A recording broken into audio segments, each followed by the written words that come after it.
স্বাগত জানাচ্ছি প্রিয় ইউটিউব ভিউয়ারদের।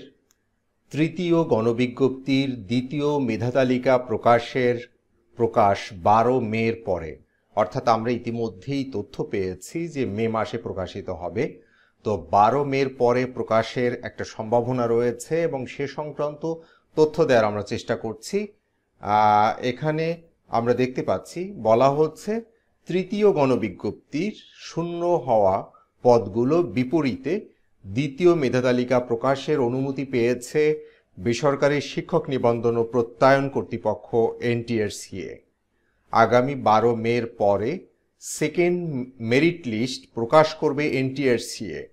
জানা গেছে তৃতীয় গণবিজ্ঞপ্তির প্রথম পর্যায় এবং বিশেষ গণবিজ্ঞপ্তিতে যে সকল প্রার্থী পুলিশ ভেরিফিকেশন ফর্ম পাঠায়নি তাদের পদগুলো শূন্য ঘোষণা করে দ্বিতীয় মেধাতালিকা প্রকাশের অনুমতি চেয়েছিল NTRCA। সম্প্রতি শিক্ষামন্ত্রীর সাথে অনুষ্ঠিত বৈঠকে মৌখিকভাবে এ বিষয়ে অনুমতি দেওয়া হয়।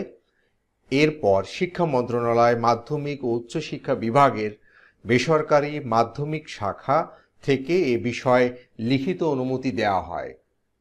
তো এ সংক্রান্ত সর্বশেষ আরও কোনো তথ্য পেলে আমরা আমাদের ইউটিউব চ্যানেলে জানিয়ে দিব। সবাই ভালো থাকবেন, সুস্থ থাকবেন। আল্লাহ হাফেজ।